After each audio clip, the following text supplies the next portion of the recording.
आप देख रहे हैं श्री हरि कृपा आश्रम चैनल। संस्थापक स्वामी श्री हरि चैतन्य पुरी जी महाराज।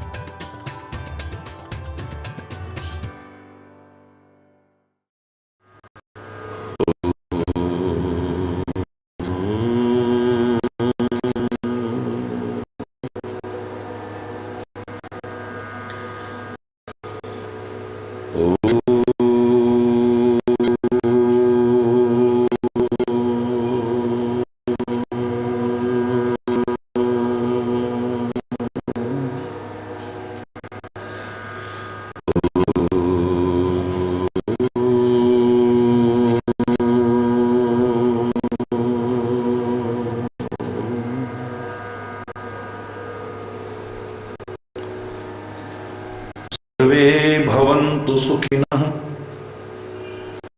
सर्वे सन्तु निरामयाः, सर्वे भद्राणि पश्यन्तु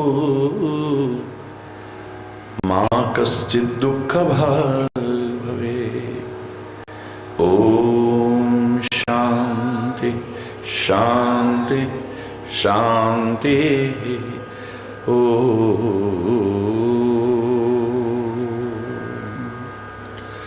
त्वमेव माताश्च पिता त्वमेव, त्वमेव बन्धुश्च सखा त्वमेव, त्वमेव विद्या द्रविणं त्वमेव, त्वमेव सर्वं मम देवदेव। ॐ शान्ति शान्ति शान्ति। ओ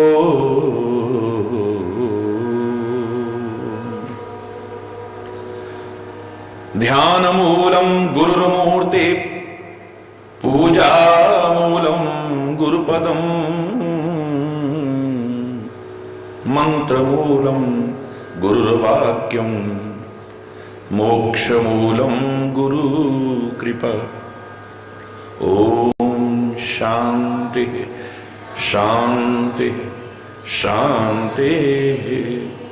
ॐ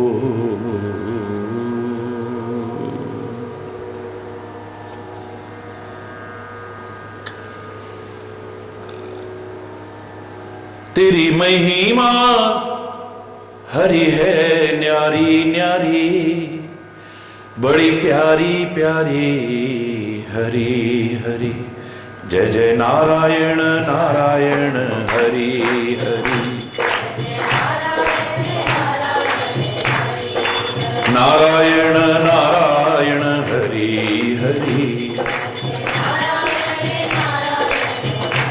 तेरी लीला तेरी महिमा हरि है न्यारी न्यारी, बड़ी प्यारी प्यारी हरि हरि। जय जय नारायण नारायण हरि हरि, नारायण नारायण हरि हरि। जय जय नारायण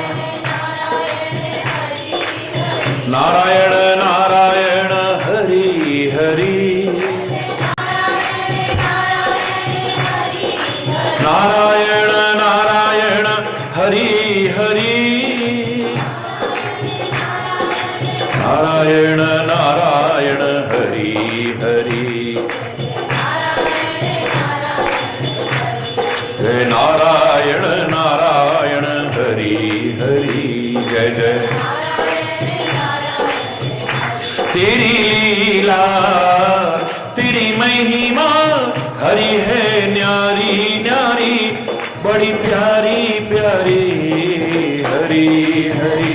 जय जय नारायण नारायण हरि हरि, नारायण नारायण हरि हरि।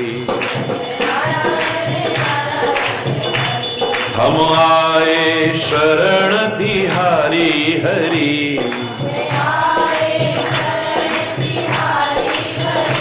अब राखो लाज हमारी हरि, हरि हरि जय जय हरि हरि जय जय हरि हरि जय जय नारायण नारायण हरि हरि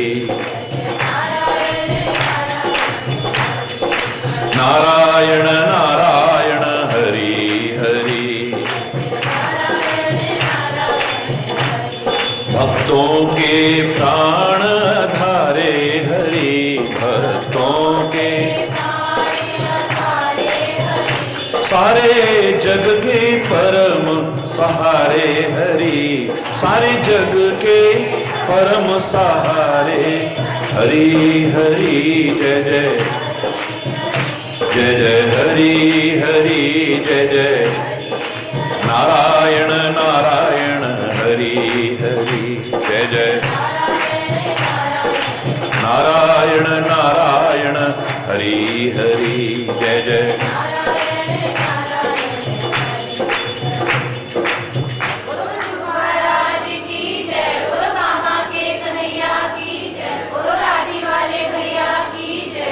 हरि बोल हरि बोल।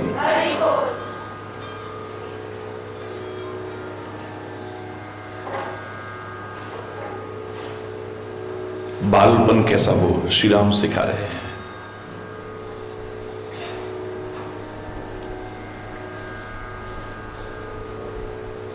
मैंने आपसे कहा कि माँ बाप बच्चों को सिखाना चाहें, शिक्षक विद्यार्थियों को सिखाना चाहे, संत समाज को सिखाना चाहे, गुरु शिष्य को सिखाना चाहे, परमात्मा अवतार धारण करके इस धरा पर सारे धरा के जीवों को सिखाना चाहे, या कोई भी किसी को भी सिखाना चाहे, जो सिखाना चाहते हैं अगर हमारे स्वयं के आचरण में न हुआ तो उसका दूरगामी और चिरस्थायी प्रभाव पड़ने वाला नहीं। महापुरुषों ने पहले अपने आचरण में उतारा, तब उसका संदेश देने की कोशिश की है, इसलिए वो अनुकरणीय है, अनुसरणीय है। अगर वो प्यार का संदेश देते हैं तो सबसे प्यार करते हैं। आज उनके नाम पर लोग लड़ते हैं, ये मेरे गुरु हैं, ये मेरे गुरु हैं, ये तुम्हारे गुरु हैं, ये तुम्हारे गुरु हैं, ये हमारे संत हैं, ये तुम्हारे संत हैं। आप कर सकते हो, लेकिन उन्होंने तो सबसे प्यार किया है। परमात्मा सबका है, वो किसका नहीं है। आपको लगना चाहिए कि वो हमारा है।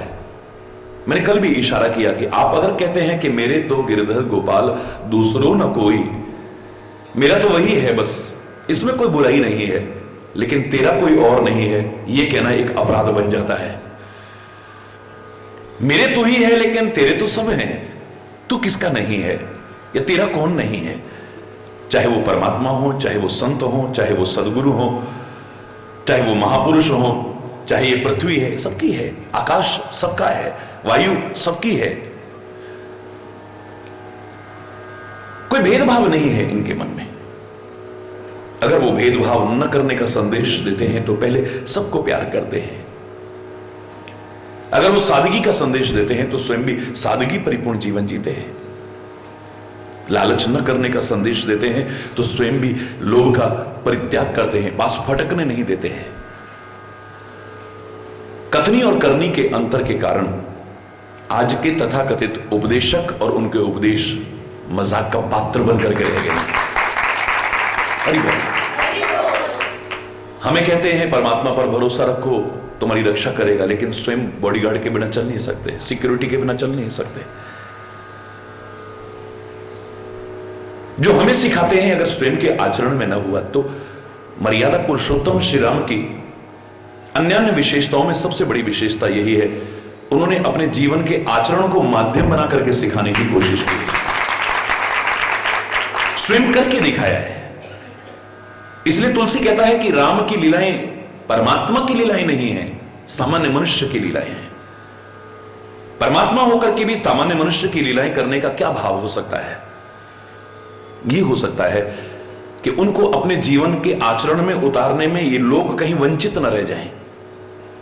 वो तो भगवान थे, उन्होंने कर लिया तो क्या है, हम तो जी सांसारिक प्राणी हैं, हम कहां कर सकते हैं। मेरे राम कह रहे हैं जो मैं कर रहा हूं उसे सामान्य से सामान्य प्राणी भी कर सकता है। मैं प्रातःकाल उठता हूं, क्या तुम नहीं उठ सकते हो? अपने माता पिता गुरु के चरणों में सिर नवाता हूं, क्या तुम नहीं नवा सकते हो?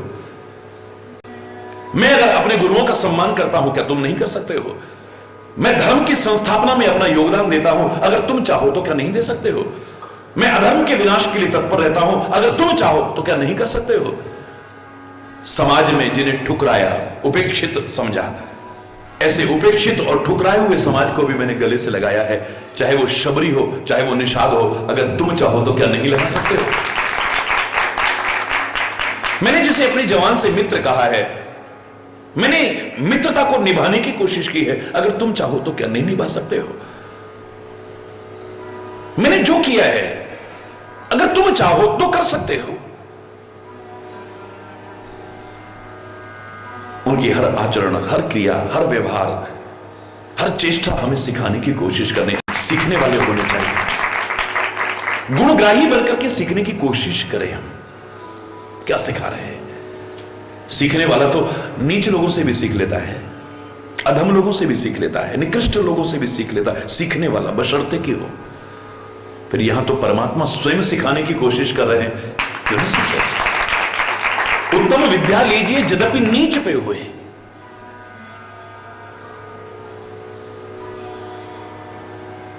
उत्कृष्टता तो अगर निकृष्ट व्यक्ति से भी मिलती है तो लेने में क्या संकोच है? आपकी निगाह में जो कीमती चीज है, वो सोना, वो चांदी, वो हीरा गंदगी में भी गिर जाए, जिससे तुम देखने में भी नफरत करोगे, उसमें हाथ डालने में भी संकोच नहीं करोगे, निकाल लोगे वहां से भी। प्रतीक्षा नहीं करोगे कोई सफाई कर्मी आए तो वो निकालेगा, तब तक नीचे न चली जाए कहीं। आपकी निगाह में जो कीमती चीज है उसे गंदगी में भी नहीं छोड़ते हो, तो ज्ञान से, सद्विचार से कीमती और क्या हो सकता है? शिक्षाओं से कीमती क्या हो सकता है? जहां से मिले लेने में संकोच नहीं होना चाहिए। मेरे से लोग पूछा करते थे भारत पद यात्रा के दौरान, छोटी सी अवस्था को देख करके, कि आपने कहां से सीखा इतना? शरीर की अवस्था बहुत छोटी थी। मैंने कहा वेदों से, शास्त्रों से, पुराणों से, ग्रंथों से, महापुरुषों से, माता पिता से, बड़ों से, बुजुर्गों से भी सीखा, लेकिन जिन्हें तुम नीच समझते हो, अधम समझते हो, बेकार समझते हो, मैंने तो उनसे भी सीखा है। क्या बात करते हैं महाराज जी, आपके मुंह से ये बात अच्छी नहीं लगती, उनसे क्या सीख सकते हैं? मैंने कहा मैंने उस शराबी को नहीं देखा जिसके गाल लाल थे, मैंने उस शराबी को देखा जिसका शरीर बर्बाद है, घर बर्बाद है, घर की शांति बर्बाद है, पैसा बर्बाद है, सब कुछ बर्बाद है। देख करके सीख लिया जीवन में कभी शराब मत पीना। मैंने उस जुआरी को नहीं देखा जिसके आलीशान महल खड़े थे, मैंने उस जुआरी को देखा जिसका सब कुछ बर्बाद हो गया है। सीख लिया जीवन में कभी जुआ मत खेलना। फलाने व्यक्ति से ये गलती हुई थी, उसका ये दुष्परिणाम उसने भोगा, कम से कम तू मत करना, वरना तुझे भी दुष्परिणाम भोगना पड़े। तुम अपनी गलतियों से सीख सकते हो, औरों की गलतियों से सीख सकते हो, गलत लोगों से भी सीख सकते हो, और न सीखना चाहो तो भगवान भी तुम्हारे सामने खड़े हो, दुर्योधन की तरह तुम नहीं सीख पाओगे। ज्ञान तो वही है, सिखाने वाला भी वही कन्हैया है। अर्जुन को समझ में आ जाती है, दुर्योधन को क्यों नहीं आती है? दुशासन को क्यों नहीं आती? शकुन की समझ में क्यों नहीं आती? अंधे धृतराष्ट्र के समझ में क्यों नहीं आती है? पुत्र में मोह में अंधी हो चुकी गांधारी को समझ में क्यों नहीं आती है?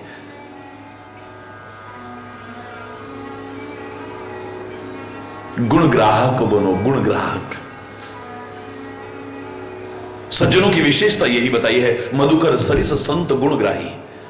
संत भौरे और मधुमक्खी की तरह बन जाता है।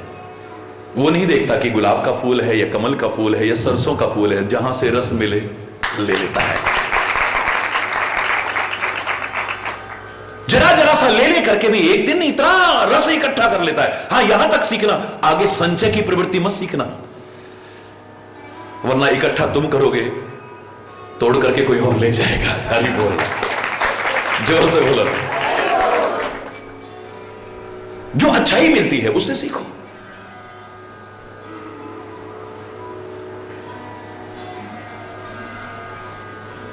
कमल के अंदर गंध है,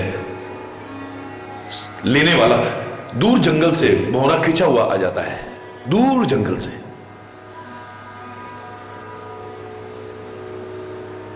कमल की गंध में ऐसा आकर्षित हो जाता है कि उसे पता ही नहीं लगता है बैठे बैठे कब शाम हुई, कमल की पंखुड़ियां बंद हो जाती हैं।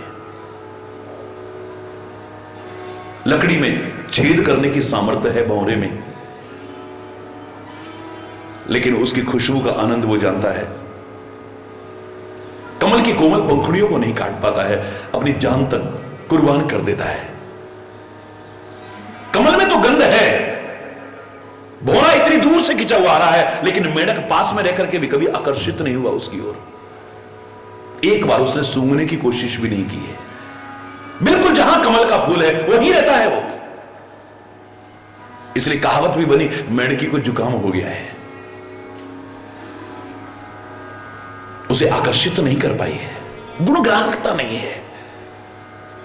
मैंने उस दिन आपको उदाहरण दिया कि आम के बगीचे में चारों ओर पके हुए आम हैं, गंध आ रही है बड़ी प्यारी, रस भरे हुए पके हुए पीले पीले आम,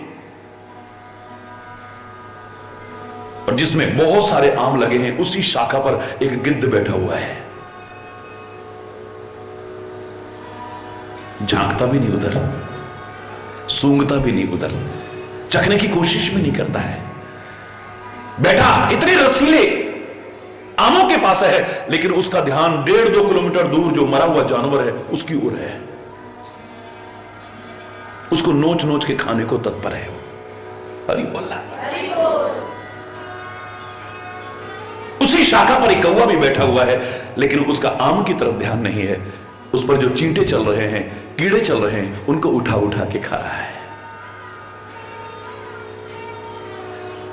उसी आम की शाखा पर एक तोता भी बैठा हुआ है, जो चखता है, उसे मिठास लगती है, रसीला लगता है, अच्छा लगता है, छोड़ देता है, इसे और लोग भी खाए।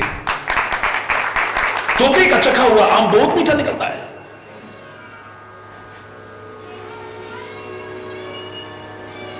आम तो एक ही है ना, लेकिन बगल में बैठे हुए गिद्ध की दृष्टि क्यों नहीं जाती है?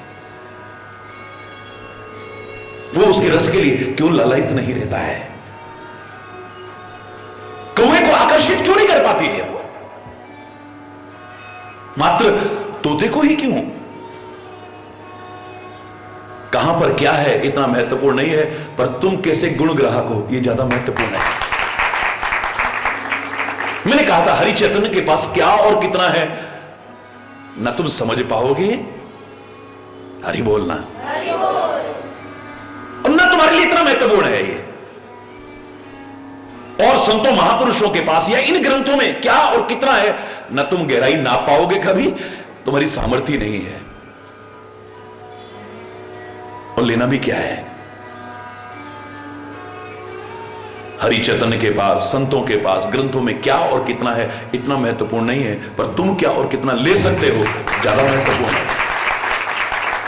गुण ग्राहक बनकर के तुम कितना ले सकते हो, ये तो मर्यादा पुरुषोत्तम श्री राम के चरित्र की बात चल रही है, जहां पर कदम कदम पर मर्यादा ही मर्यादा है, कुछ और है ही नहीं। मैंने कहा था भगवान श्री कृष्ण ने जो कहा है उसे जीवन के आचरण में उतारोगे, आंख मूंद के भी तुम्हारे जीवन का कल्याण होगा, अकल्याण नहीं हो सकता है। और श्री कृष्ण ने जो कहा वो भगवत गीता में मिलता है, श्रीमद् भगवत गीता में। आंख मूंद करके कर्म, भक्ति और ज्ञान का वो अनूठा संगम जीवन में अपना लेना, उद्धार हो जाएगा तुम्हारा। श्री कृष्ण ने जो कहा है, जो गीता में मिलता है, आंख मूंद के भी अपना लेना, कल्याण होगा। लेकिन मेरे श्री राम ने जो कहा भी है और किया भी है, आंख मूंद के भी अपना लोगे तो भी उद्धार होगा। मर्यादा है, कदम कदम पर मर्यादा है। कैसा जीवन है, कैसा आचरण है, बहुत दिन से सुन रहे हो आप। कौशलपुरवासी नर नारी वृद्ध और बाल, प्राण हुते प्रिय लागत, सब कहूं राम कृपाल। सबको प्रिय लगते हैं, प्राणों के समान प्रिय लगते हैं, प्राणों से भी अधिक प्रिय लगते हैं। नर नारी बाल युवा वृद्ध सबको अच्छे लगते हैं।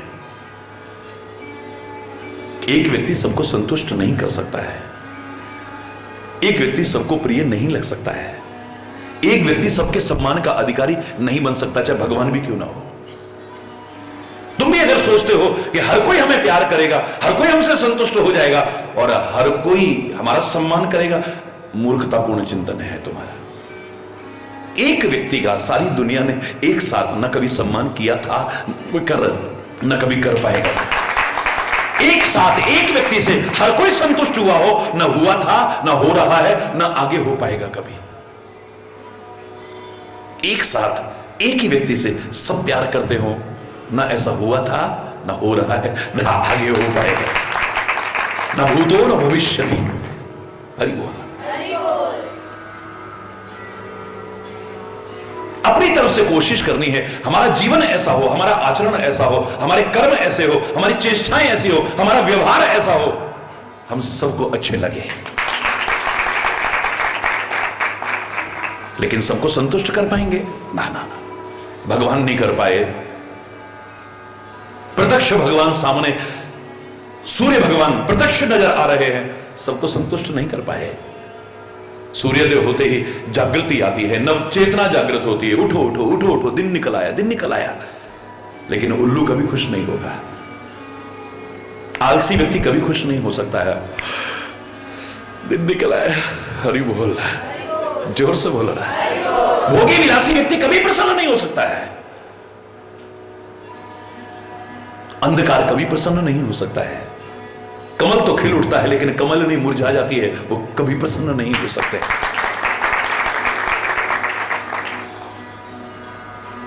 मेघ देखते ही, घनश्याम देखते ही मयूर नाच उठता है। मैंने परसों आपसे कहा, क्योंकि उसका कोई स्वार्थ नहीं है, वो बरसे न बरसे उसको कोई फर्क नहीं पड़ता है, बस बादल देख करके घनश्याम देखते ही नाचना शुरू कर देता है। वो ऐसा नहीं कि नहीं अगर बरसेंगे तो उदास हो जाता है, या बरस जाएंगे तो बड़ा खुश हो जाता है, कुछ नहीं, बस घनश्याम देख करके, उनको देख करके खुश होता है। हमारे स्वार्थ होते हैं, इसलिए सब लोग बादलों से खुश नहीं हो सकते। जिनके स्वार्थ हैं, जिनकी खेती सूख रही होगी वो बड़ा खुश होगा, लेकिन जिसकी फसल पकी होगी, बोलो ना, अरे बोल, जोर से बोला ना, जिसकी फसल कटी हुई पड़ी होगी वो कभी खुश होगा? काले काले उमड़ घुमड़ करके आते बादलों को देख करके, जो गर्मी से तप रहे हैं उन्हें राहत मिलेगी, बड़े खुश होंगे। लेकिन जिसके घर में किसी कार्यक्रम का आयोजन है वो खुश होगा कभी?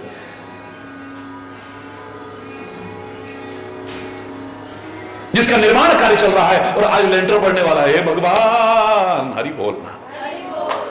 जिस कुमार भाई ने इतनी मेहनत करके इतने अपने पात्र बनाए और उनको अब आमा लगा करके आग में रखा है, आग लगाई है और उमड़ घुमड़ के आ गए, खुश होगा वो कभी? नहीं।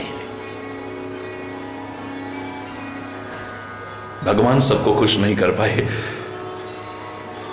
परमात्मा की विभूतियां सबको प्रसन्न नहीं कर पाई। तुम सबको खुश कर लोगे, मैं अधूरी बात नहीं कहूंगा, झूठी बात नहीं कहूंगा, लेकिन कोशिश करनी है। हमारा प्रयास कैसा होना चाहिए कि हमारा जीवन, मैंने कहा ना, दो तरह के लोग हैं दुनिया में, इन दो में से पहले तरह का होना चाहिए। दोनों एक साथ पैदा हैं दुनिया में, एक साथ रहते हैं दुनिया में, लेकिन दोनों के जीवन में अंतर है। एक जगह पर हैं दोनों, कमल भी और जोंक भी, हरि बोलना, हरि बोल। गुलाब भी और कांटा भी एक जगह पे हैं दोनों, एक साथ पैदा हुए हैं, साथ साथ रहते हैं, लेकिन कितना जीवन में फर्क है। गुलाब को देखते ही मन खुश हो जाता है, और खाली खुश नहीं होता, अपने करीब लाने को मन करता है, लेकिन कांटा खुद चल के भी आ जाए तो निकाल के बाहर फेंकने को मन करता है। पैर कीचड़ में सन जाए पर कमल को देख के मन खुश ही नहीं होता, अपने पास लाने को मन करता है। लेकिन जोंक या कीचड़ खुद आके भी लग जाए, कोई खुश नहीं होगा, उसे दूर करने को मन करता है। दो ही तरह के लोग हैं। मैंने तो आपको यह कहने में भी संकोच नहीं किया कि कई बार ऐसा लगता है कि संत भी दुखदाई हैं और असंत भी दुखदाई है। बस जो फर्क है उसे समझ लेना। दुष्ट व्यक्ति मिलता है तो दुख होता है, और संत बिछुड़ता है तो दुख होता है। एक मिलता है तो दुख होता है। ऊपर से चाहे कहे आओ आओ जी, बड़ा अच्छा लगा जी, अंदर ही आ गया ये, उसका आना अच्छा नहीं लगता है, उसका मिलना अच्छा नहीं लगता है।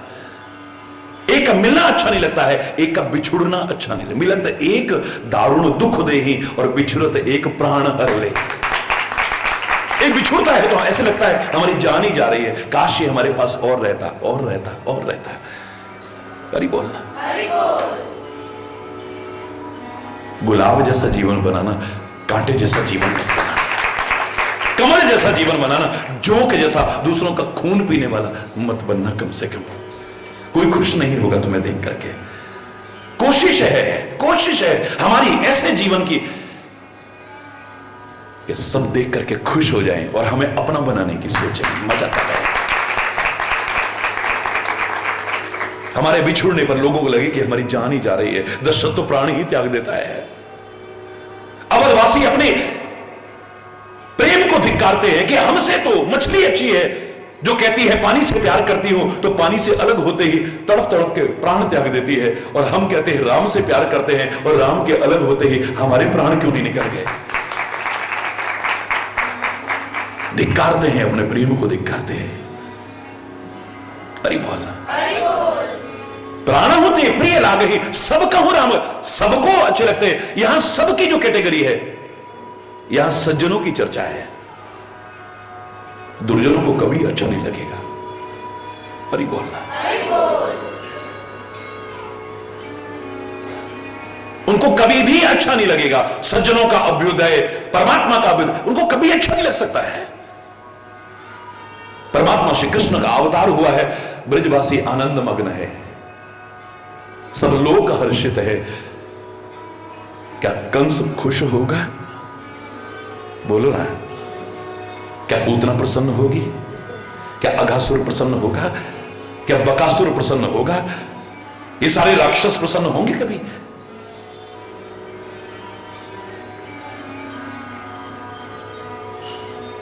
उसकी जान तक, जिस पर जान कुर्बान करते हैं, उसकी जान तक लेने की कोशिश कर देते हैं। हरि बोल। श्री राम अपनी आचरण से बता रहे हैं कि हमें ऐसी अपनी तरफ से चेष्टा ऐसी होनी चाहिए कि हम सबको प्रिय लगे। हां, भूलना मत, भगवान भी सबको प्रिय नहीं लगे, विभूतियां सबको प्रिय नहीं लगी, बड़े बड़े महापुरुष सबको प्रिय नहीं लगे, तो तुम भी लगोगे, इस भ्रम में मत जी। हरि बोल। सब तुम्हारा सम्मान करेंगे, इस भ्रम में मत जीना। एक साथ एक व्यक्ति का सारी दुनिया ने सम्मान किया हो, आज तक नहीं हुआ ऐसा कभी। हरि बोलना। मैं तो यहां तक कहने में संकोच नहीं करूंगा कि सम्मान देना तुम्हारा कर्तव्य होना चाहिए, सम्मान पाना तुम्हारा अधिकार नहीं होना चाहिए। मैं सबको सम्मान दूं, मेरा ये भाव हो, मेरा सब सम्मान करे ना, सम्मान का अधिकारी बनूं, दुनिया सम्मान करेगी। सम्मान का आकांक्षी ना बनूं मैं। अगर सम्मान पाना मैंने अपना अधिकार मान लिया, सारी दुनिया भी मेरा सम्मान करे और किसी एक ने न किया, तो सारी दुनिया के सम्मान करने पर इतना खुशी नहीं होगी जितना एक एक न करने पर मेरे को दुख होगा। और बोल, देखा मेरे आते सब उठ के खड़े हो गए, ये नहीं हुए। हरि बोलना।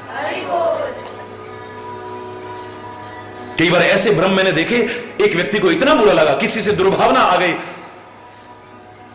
कि ये उठ करके खड़ा नहीं हुआ। मेरे ये सच्ची घटना बता रहा हूं, एक बहुत बड़े महापुरुष कहे जाने वाले के द्वारा उसके मन में दुर्भावना आ गई और वह गुस्से में तमतमाने लगे।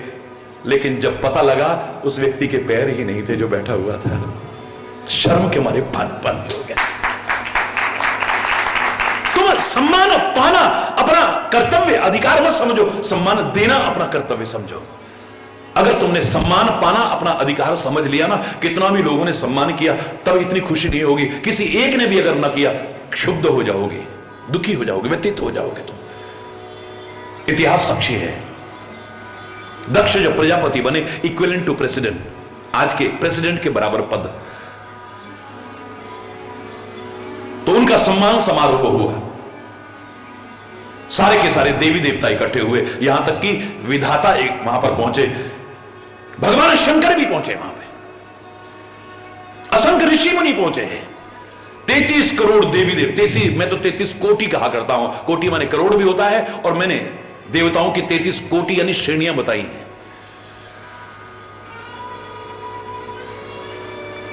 33 कोटि देवी देवता, सारी सृष्टि को पैदा करने वाला ब्रह्मा, असंख्य ऋषि मुनि, जैसे ही दक्ष प्रवेश करता है सब उठ करके खड़े हो गए। उठ करके खड़ा होना भारतीय संस्कृति में सम्मान का परिचायक है। अपने से बड़े जब आ जाते हैं, हमारे सम्माननीय जन जब आते हैं, चाहे कक्षा में अध्यापक आ जाएं, सभा में कोई बड़े लोग आ जाएं, प्रवचन स्थल पर संत महापुरुष पधारे, उठ करके खड़ा होना एक भारतीय संस्कृति की परंपरा है, एक रीति है, सम्मान का परिचायक है ये। सब खड़े हो गए, एक शंकर जी नहीं खड़े हुए। हरि बोलना। 33 कोटि देवी देवताओं, सारी सृष्टि को पैदा करने वाले ब्रह्मा, असंख्य ऋषि मुनियों के द्वारा दिए जाने वाले सम्मान से इतनी प्रसन्नता नहीं हुई जितना कि शंकर के खड़े न होने से क्षोभपन में बदले की भावना आ गई। कब मौका मिले तो मैं भी इसका अपमान करके दिखाऊं। बदले की आग में जलने लगा। दक्ष के यहां जब यज्ञ हुआ है, आपके सामने है स्थिति, सती ने ऐसी स्थिति वहां पर पैदा क्यों की? क्योंकि देखा कि शंकर का अपमान, किसी के अपमान करने से किसी का अपमान नहीं होता, किसी के मान करने से किसी का मान नहीं होता। ये तो हम अपना परिचय देने की कोशिश करते हैं, अपना व्यक्तित्व का परिचय देते हैं, हमारे कैसे संस्कार हैं, हमारे कैसे भाव हैं, हमारा कैसा चिंतन है। किसी की निंदा करके, किसी की प्रशंसा करके, किसी को सम्मान दे करके, किसी का अपमान, हम अपना परिचय देते हैं, सामने वाले का परिचय नहीं देते हैं। कई बार सूर्य की ओर भी थूकने की कोशिश करते हैं मूर्ख, वो नहीं जानते कि थूक अपने मुख पर ही आएगी। हरि बोलना। ऊंचे ऊंचे व्यक्तित्व पर भी कई बार उंगलियां उठा देते हैं, होता क्या है, वो अपने ऊपर ही आता है, वहां तक नहीं पहुंचेगा। किसी के सम्मान करने से किसी का सम्मान बढ़ नहीं जाता, किसी के अपमान करने से किसी का मान कम नहीं हो जाता। बस हम अपना परिचय देने की कोशिश, अपने व्यक्तित्व का परिचय देते हैं। हरि बोल।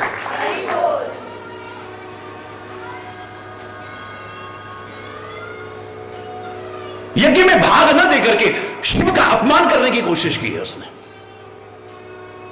मेरा यह उदाहरण सुनाने का उद्देश्य मात्र इतना है कि इतने लोगों ने सम्मान किया, एक शंकर जी ने नहीं किया। उसे लगा, जबकि शंकर जी तो अपनी मस्ती में मस्त थे, उन्हें पता ही नहीं लगा कि कब दक्ष आया है। उनका उद्देश्य कोई अपमान करना नहीं था, लेकिन उसे लगा ऐसा। हरि बोलना, जोर से बोलो ना। सबको तुम प्रिय लगोगे, इस भ्रम में मत रहना, पर कोशिश तो करनी है हमें। जैसे मैंने कहा था ना कि कोशिश करो, याद करो, इसी से संबंधित हमारी कोई क्रिया ऐसी ना हो, हमारा कोई व्यवहार ऐसा ना हो, हमारा कोई आचरण ऐसा ना हो, हमारी कोई चेष्टा ऐसी ना हो कि हम दुनिया की नजरों से भी गिर जाएं। लेकिन दुनिया का अपना अपना नजरिया है, अपनी अपनी सोच है, अपनी अपनी सोच है। ये तो मर्यादा पुरुषोत्तम को भी कह देगी, ले काय के मर्यादा पुरुषोत्तम बाली को चुपके मार दिया, काय के मर्यादा पुरुषोत्तम गर्भवती सीता को जंगलों में भटकने को छोड़ दिया, काय के मर्यादा पुरुषोत्तम। हरि बोल। जिसकी दोष दृष्टि बन गई है वो परमात्मा से भी दोष निकाल दे तो वो बहुत बड़ी बात नहीं है। आंख पर जब काला चश्मा लग जाता है ना, सामने कितने भी सफेद वस्त्र वाला बैठा हो, फिर वो काला ही नजर आता है, सफेद नजर नहीं आता है। हरि बोल।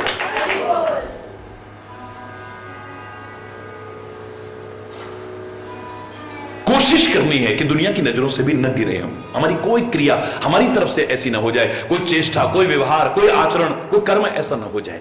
लेकिन दुनिया का अपना अपना सोच है, अपना नजरिया है। इनकी अच्छे बुरे की परिभाषा क्या है? भाई जरा गाड़ी चाहिए थी हमको, भाई गाड़ी तो नहीं दे सकते। अरे इतने गंदे लोग हैं, इतने बुरे लोग हैं, देखो गाड़ी की जरूरत है, गाड़ी को मना कर दिया।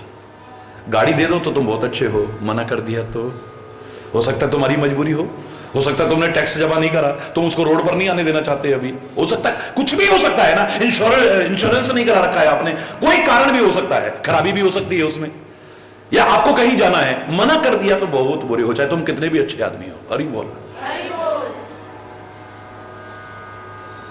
पड़ोस में गए, बहन हमको एक गिलास चीनी दे दो, हमारे घर में खत्म, मेहमान आ गए हैं, सुबह बाजार खुलेगा हम लाके दे देंगे। हो सकता है उसके घर में उसने मना कर दिया। इतने गंदे लोग हैं, भगवान ऐसा पड़ोस किसी को ना दे, एक गिलास चीनी को मना कर दिया। बताइए, हमारी सोच इतनी गिरी है, सामने वाला कितना भी अच्छा क्यों ना हो, हमारे मन के अनुकूल ना, हमें वो बुरा लगने लग जाता है। हमारे मन के अनुकूल हो जाए तो अरे भैया हमारे लिए तो भगवान ही हो, क्या आ गया वो, अरे वो मदद नहीं करता, चाहे वो कितना भी गंदा आदमी हो। सामने वाला अच्छा है या बुरा है, परिभाषा हमारी स्वार्थ प्रेरित होती है। क्यों? गलत कह रहा हूं? जोर से बोलो ना। बिल्कुल ठीक है, निसंदेह ठीक है। कोशिश करनी है दुनिया की नजरों से भी न गिरे, लेकिन एक बार हो सकता है ये हमें न समझ पाए, तो फिर कोशिश करनी है कभी अपनी आत्मा, महात्मा या परमात्मा की नजरों से न गिर जाए। एक बार दुनिया की नजरों से गिरा हुआ व्यक्ति भी उबर सकता है, लेकिन जो अपनी आत्मा की नजरों में गिर गया, किसी महात्मा की नजर में गिर गया या परमात्मा की नजर में गिर गया, वो कभी उबर भी नहीं पाएगा। तभी तो भजन में वो पंक्ति बोलते हो आप, नजरों से गिराना ना, चाहे जितनी सजा देना, नजरों से चाहे जितनी सजा देना, नजरों से जो गिर जाए, इनकी नहीं तेरी नजरों से जो गिर जाए, वो मुश्किल ही संभल पाए, नजरों से मुश्किल ही संभल पाए, भगवन तेरे चरणों की, गुरुवर तेरे चरणों की, गर धूल ही मिल जाए। मैं पूरा नहीं सुना रहा हूं। नजरों से गिराना ना, चाहे जितनी सजा देना। एक भक्त कहता है चाहे जो सजा देना, चाहे जो दंड देना, लेकिन अपनी नजरों से कभी मत गिरा देना, क्योंकि तेरी नजर से जो गिर जाएगा वो कभी उबर नहीं पाएगा। और मैंने उदाहरण भी सुनाया था, जब समुद्र पर पुल निर्माण हुआ, श्री राम सारे वानरों से कहने लगे, वानरों क्या चमत्कार है, अद्भुत चमत्कार तुम्हारा, दुनिया का महानतम आश्चर्यजनक कार्य करके दिखाया है तुमने, क्यों शर्मिंदा करते हो प्रभु, ये तो आपका चमत्कार है, आपके नाम का चमत्कार। नहीं नहीं नहीं, तुम्हारी मेहनत का चमत्कार है। अगर आप लोग दूर दूर से पहाड़ और चट्टान न लेके आते, नल और नील इन्हें नहीं छूते, जिनको शाप आज वरदान सिद्ध हो रहा है, पानी पर तैर रहे हैं जिसकी वजह से, तो ये पुल कहां से बन जाता? बोले प्रभु, माना कि हम बड़े बड़े पहाड़ चट्टान ला रहे हैं, नल और नील के छूने पर वो तैरने लगते हैं, लेकिन सागर की लहरों में एक उधर जाता एक उधर, ये पुल के रूप में क्यों इकट्ठे हैं जानते हैं? श्री राम कहते क्यों? बोले जब हम लाते हैं, हनुमान एक पहाड़ पर ला लिखता है, दूसरे पर मां लिखता है, सीमेंट और सरिये की जरूरत नहीं, आपके नाम की तरह जुड़ करके इकट्ठे हुए पड़े हैं। ये आपके नाम का प्रताप है।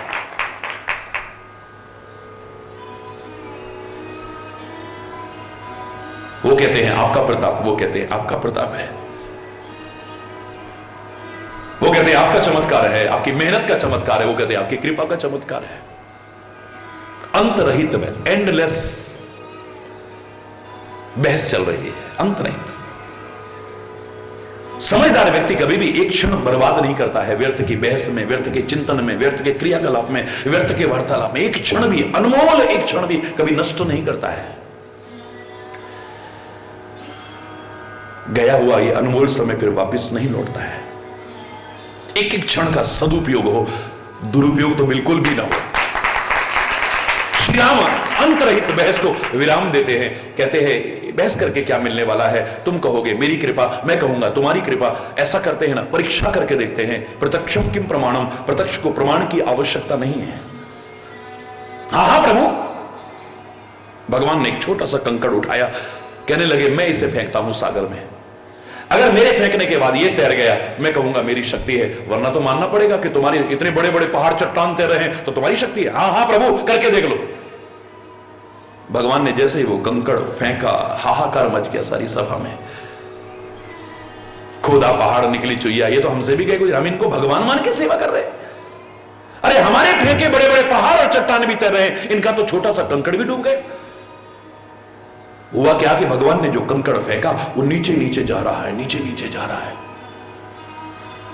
हनुमान एक ऊंची सी चट्टान पर खड़े हुए कहते अरे वानरों, अपनी बुद्धि को भ्रमित मत करो, बोले अब क्या अपनी आंखों से देख लिया, कुछ नहीं इनमें, हम तो भगवान समझ रहे थे। तुम्हारे फेंके बड़े बड़े पहाड़ और चट्टान भी क्यों तैरे, और श्री राम का फेंका एक छोटा सा कंकड़ भी क्यों डूबा, जानते हो तुम? बोले अब क्या जानना है? बोले मैं बताता हूं तुम्हें। अरे ओ वानरो, यानी ए दुनिया वालों, जिसे तुम फेंक दोगे, जिसे तुम ठुकरा दोगे, जिसे तुम छोड़ दोगे, वो तो इस भवसागर में उबर के ऊपर आ सकता है, लेकिन जिसे मेरे परमात्मा ही छोड़ देंगे, जिसे परमात्मा ही ठुकरा देंगे, जिसे परमात्मा ही फेंक देंगे, वो कभी उबर के ऊपर नहीं आ सकता है। इसीलिए भक्त कहता है, ऐ परमात्मा तेरी नजरों से न गिर जाएं, वरना फिर उबरने की संभावना नहीं रहेगी। प्रार्थना करो, ये पंक्ति मेरे साथ बोलो मिल करके। नजरों से गिराना ना, चाहे जितनी सजा देना, नजरों से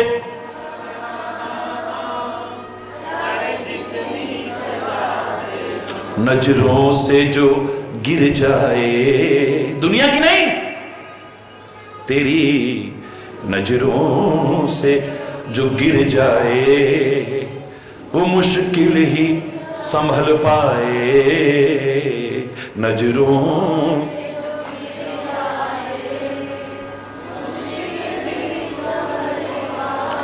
भगवन तेरे चरणों की गर धूल ही मिल जाए, सच कहती हूं मेरी तकदीर संवर जाए, सच कहती।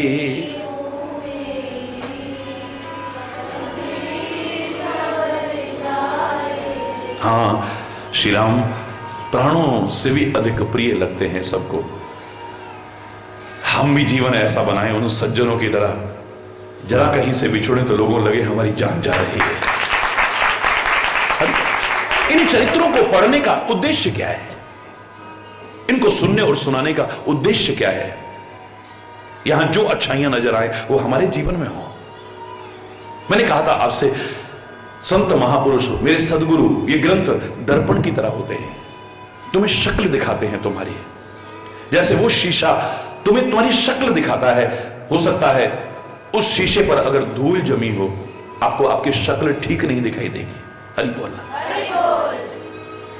हो सकता है उसके पीछे जो लगा होता है ना, वो लाल लाल रंग का कुछ, वो अगर मिट जाए तो फिर आपको शक्ल, बोलो ना, उस शीशा अगर टेढ़ा मेढ़ा है थोड़ा सा भी, तो आप सर्कसों में या कई जगह पर देखते हो, किसी में आप ऐसे नजर आते हो, किसी में नाटे नजर आते हो, किसी में लंबे नजर आते हो, किसी में, उस शीशे में विकृति होगी तो आपको सही शक्ल नहीं दिखेगी।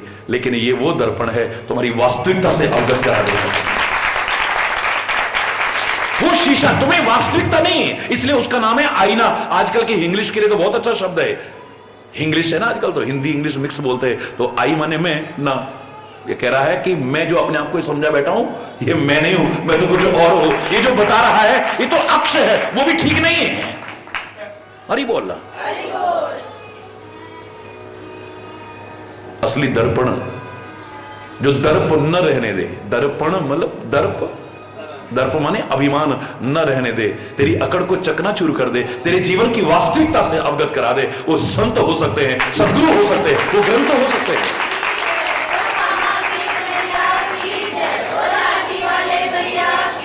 क्या कहा था? किसी ने मेरे से प्रश्न किया था कि रामचरितमानस क्या है। प्रश्नोत्तर कार्यक्रम जो देखते थे उन्होंने सुना था वो, मैंने इतना ही कहा था, और क्या बताऊं, दर्पण है ये। इसमें 7 कांड हैं, तेरे चेहरे पर 7 द्वार हैं, छिद्र है, तेरी 2 आंखें हैं, 2 कान हैं, 4, 2 नासिका छिद्र, 6 और 1 ये छिद्र, कितने हैं? 7 द्वारों वाला तेरा चेहरा। अगर तू देखना चाहता है ना 7 कांड वाले इस मानस में देख ले, ये वो दर्पण है, तेरे को बता देगा कि तू राम जैसा जीवन जी रहा है या रावण जैसा जीवन जी रहा है, तू हनुमान जैसा जीवन जी रहा है, विभीषण जैसा जी रहा है, सुग्रीव जैसा जी रहा है, बाली जैसा जी रहा है, तू सीता और सावित्री की तरह है या शूर्पणखा की तरह। हरि बोल। तेरी वास्तविकता से अवगत करा दे, ये वो दर्पण है। हरि बोल। इनको पढ़ने का, इनको पढ़ाने का, इनको सुनने का, इनको सुनाने का उद्देश्य यही होना चाहिए। अगर नहीं है तो जो प्रेरणा मिलती है, जो शिक्षा मिलती है, जो संदेश मिलता है, जो उपदेश मिलता है, उसको हम अपने आचरण में उतार सकते। हमें राम नहीं बनना है, लेकिन राम जैसा तो बनना है। हरि बोलना। कृष्ण न सही, लेकिन कृष्ण जैसा तो बनना है। शिव न सही, लेकिन शिव जैसा तो बनना है। कम से कम कंस जैसा, रावण जैसा या राक्षसों जैसा तो नहीं बनना है। हरि बोल।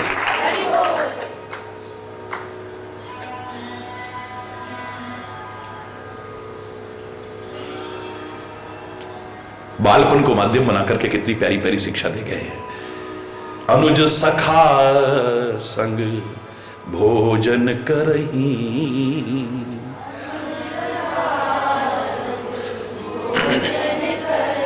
मातु पिता आज्ञा अनुसरही, मातु पिता। एक एक शब्द पर सारी जिंदगी में अगर विचार किया जाए तो अधूरा लगता है। गूढ़ रहस्य छुपे हुए हैं हमारे जीवन को सही दिशा देने के लिए, हमारे परिवारों में सुख शांति बहाल करने के लिए, कलह कलेश मनमुटाव अशांति कटुता को दूर करने के लिए। लगता है जैसे संकल्प सा हो गया है, भोजन करना ही नहीं अगर सब भाई मिलकर के नहीं करेंगे तो। अपने मित्रों और भाइयों के साथ बैठ करके भोजन करते हैं, चाहे वो सुबह का जलपान हो, स्वल्पाहार हो, चाहे दोपहर का भोजन हो, चाहे रात्रि का भोजन हो। हरि बोल। क्या हो जाएगा साथ बैठ करके खाने से? क्या नहीं हो जाएगा? कितनी बातें ऐसी आती हैं, छोटी छोटी बातें जिनसे मन मुटाव हो जाता है। उसके रहते आप साथ बैठ के भोजन नहीं कर पाओगे।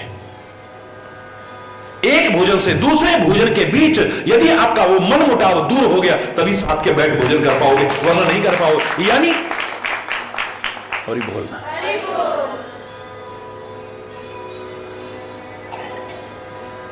आपके जीवन में कितनी अंडरस्टैंडिंग है, आपके संबंध को बनाए रखने के लिए यह उतनी महत्वपूर्ण नहीं है।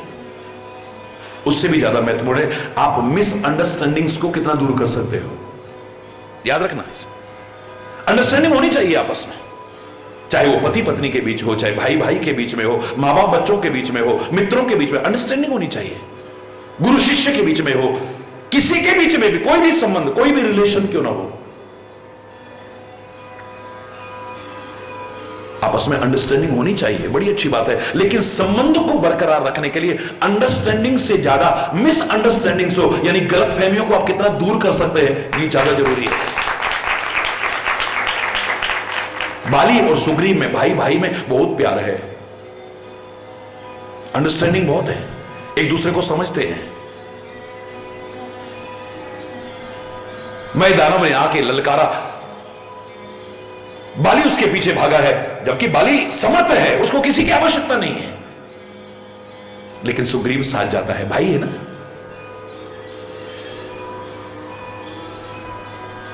दौड़ते दौड़ते दौड़ते एक गुफा के पास पहुंच गए पर्वत में, राक्षस उसके अंदर प्रवेश कर गया। बाली भी पीछे जाने लगा, पीछे देखा तो सुग्रीव, भैया तू क्यों आया? बोले नहीं भैया, मैं आपको अकेले नहीं छोड़ूंगा, ऐसा करो गुफा के द्वार पर रहो, 15 दिन अगर मैं ना आऊं तो सोचना कि मैं अब जीवित नहीं हूं। हरि बोल। अंडरस्टैंडिंग बहुत अच्छी है इनकी आपस में, लेकिन मिसअंडरस्टैंडिंग पैदा हो गई, दुश्मन हो गए एक दूसरे के। 15 दिन के बाद गुफा के अंदर से एक रक्त की धारा निकलती है, बाली नहीं निकलता है। इसे लगा कि मेरा भाई मर गया है, और क्योंकि भाई ने कहा था 15 दिन अगर मैं नहीं लौटता हूं तो समझ लेना कि मैं जीवित नहीं हूं। मेरे भाई को मार करके राक्षस आकर के मेरे नगर पर कहीं धावा ना बोल दे। बेचारा क्या करता है, गुफा के द्वार पर एक शिला रख करके और वापिस नगर में रोता बिलखता आ जाता। बड़ा प्यार है इसका, भाई की याद में तड़पता हुआ वापिस आ जाता है, सारा रो रो करके हाल सुनाता है। मंत्रियों ने कहा अगर सिंहासन खाली रहा शत्रु आक्रमण कर सकता है, आपको सिंहासन पर बैठना चाहिए। बोले नहीं, मैं भाई के दुख में इतना दुखी हूं, सिंहासन पर बैठने की बात कर रहे हो, मेरा तो मर जाने को मन कर रहा है। मंत्री ने पुर देखा बिन साई, मंत्रियों ने नगर को देखा बिना स्वामी के। क्या करा? जबरदस्ती सुग्रीव को सिंहासन पर बैठा दिया। अभी सिंहासन पर बैठा ही था, इतनी देर में बाली उसको मार करके लौट आया। दूर से देखा, कक्ष में घुसते ही मेरे सिंहासन पर सुग्रीव, ओहो, गलत फहमी पैदा हो गई। हरि बोल, गलत फहमी पैदा हो गई है। मैं कहूं कि गुफा के द्वार पर शिला किसने लगाई है? मैं कहूं इतना प्यार का दम भरने वाला मेरा भाई कहां गायब हो गया है, मेरी प्रतीक्षा भी नहीं कर पाया। हो, इतिहास साक्षी है, इतना मारा सुग्रीव को, उसने पत्नी, उसका सर्वस्व हरण कर लिया और भगा दिया उसे। दुश्मन हो गए एक दूसरे के। वो भाई जो आपस में इतना प्यार करते थे, ये काहे के कारण हुआ? गलत फहमी के कारण हुआ। आधे से ज्यादा रिश्ते हमारे खराब होते हैं काहे के कारण? गलत फहमियों के कारण। आधे से ज्यादा जो कटुता पैदा होती है, संबंधों की मधुरता खत्म होती है, प्यार खत्म होता है, सद्भाव खत्म होता है, श्रद्धा खत्म होती है, आस्था खत्म होती है, गलत फहमियों के कारण होती है। रिलेशन को पक्का बनाना चाहो, अंडरस्टैंडिंग होनी चाहिए, बड़ी अच्छी बात है, लेकिन उससे ज्यादा इतना है कि आप मिसअंडरस्टैंडिंग्स को कितना इग्नोर कर सकते हो, याद रखना। गलत फहमियों से कितना बच सकते हो, बहुत जरूरी है। हरि बोलना।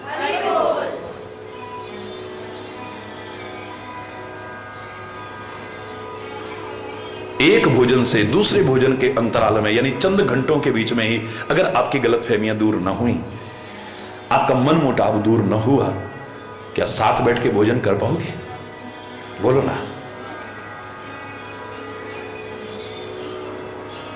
और अगर किसी वजह से है नहीं बैठ रहा है कोई, तो लगता है दूसरा भाई, भैया आओ बैठो भोजन, नहीं मुझे नहीं करना, जाओ मुझे नहीं करना, भैया हम भी नहीं करेंगे जब तक आप भोजन नहीं करोगे। कैसे कर लूं? तूने ऐसा कैसे? भैया मैंने ऐसा नहीं कहा, आपने गलत समझा है। अच्छा अच्छा अच्छा, फिर ठीक है, बैठो। आनंद आ जाएगा। अनुज सखा संग भोजन करही, अनुज सखा, भाइयों के साथ, मित्रों के साथ बैठ करके भोजन करते हैं। वैसे भी साथ बैठ के, मैं कह रहा हूं, अकेले खाने में वो मजा नहीं है जो सबके साथ मिल बांट करके खाने में। सबके साथ मिल बैठ करके खाने में जो आनंद आता है।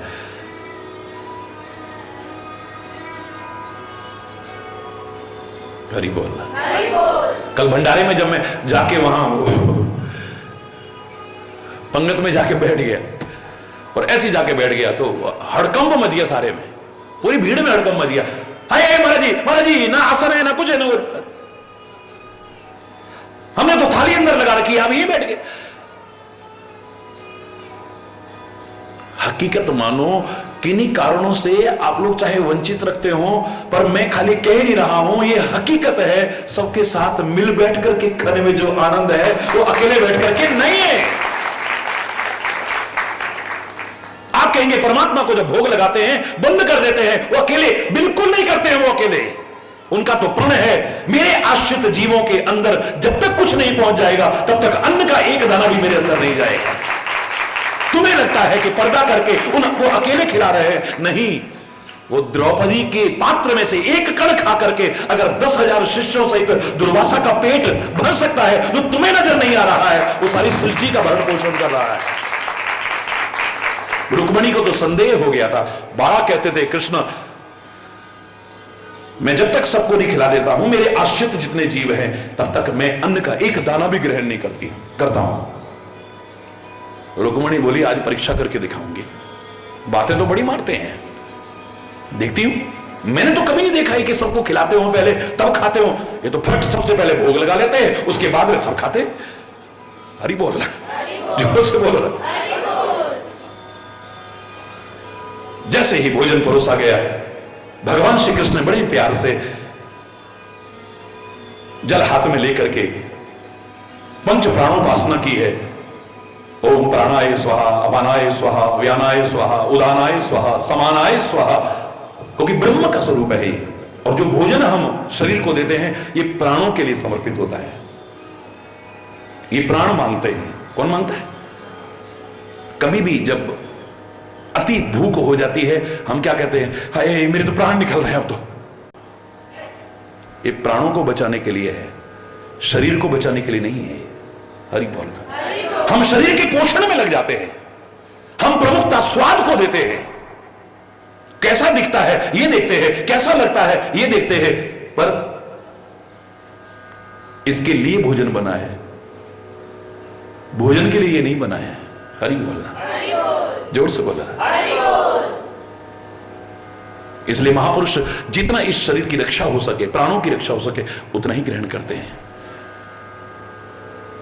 वो भी एक अपराध बन जाता है अगर हम प्राण रक्षा नहीं करते हैं तो। हरि बोलना। तो तन बिन वेद भजन नहीं, वरना शरीर के बिना भजन भी नहीं है। अकेली आत्मा भटकती रहेगी। शरीर ही एक माध्यम है आपको इस मार्ग पे भी आगे बढ़ाने का, इसकी रक्षा करना भी, लेकिन इसी के पोषण में ना लग जाए। ब्रह्म का रूप अन्न है, उसका सम्मान करते हुए प्राणोपासना का जो रीति है उसको करते हुए भगवान श्री कृष्ण ने पहला कौर, पहला निवाला तोड़ा, मुख की तरफ ले जाने लगे। फट रुक्मणी ने हाथ पकड़ लिया। झूठे झूठे झूठे। अरे क्या हो गया? क्या हो गया? आप झूठ भी बोलते हो ना? क्या झूठ बोला? सबको जब तक नहीं खिला देता हूं अपने आश्रितों को तब तक मैं नहीं। अरे कोई सवाल ही नहीं है। आज मैं प्रमाण सहित दिखा सकती हूं, एक जीव ऐसा है जो आपके आश्रित है, उसको आपने कुछ नहीं खिलाया और आप खुद खाने लगे। कौन है वो? दौड़ी दौड़ी गई, एक डिब्बी के अंदर ना चींटे को बंद किया था, फट लेकर के आई बड़े जोश में। जैसे ही डिब्बी का ढक्कन खोला, जोश ठंडा, वो तो चावल का दाना खा रहा है। हैरान, इसके पास ही चावल का दाना कैसे पहुंचा? बोले पहले तिलक की रीति थी हमारे यहां, अक्षत भी लगाते थे, तिलक के ऊपर अक्षत भी लगाते थे। तो जब तू डिब्बी बंद कर रही थी ना रुक्मणी, उसमें से चावल का एक दाना गिर गया था, ये वो खा रहा है। हरि बोल रहा है, जोर से बोल रहा है। सबके साथ मिल बांट के खाने, ये तो परमात्मा भी सिखा रहा है जो आनंद है। अनुज सखा संग भोजन करही। और एक और महत्वपूर्ण बात है, मातु पिता आज्ञा अनुसरही। मातु पिता आज्ञा, बहुत महत्वपूर्ण बिंदु है। हालांकि कार्यक्रम संपूर्ण हो चुका, लेकिन जो 2-3 दिन में यहां हूं, अभी जरूर चर्चा को आगे बढ़ाएंगे। शेष कल आज यहीं पर अगर कोई गलत शब्द निकला हो तो उसके लिए क्षमा चाहता हुआ अपनी वाणी को विराम दूंगा। एक बार जोर से बोलेंगे, धर्म के अधर्म का प्राणियों में, विश्व का, गौ माता की, भारत माता की, गंगा माता की, संत समाज की, भारत की देवियों की, भक्त समाज की,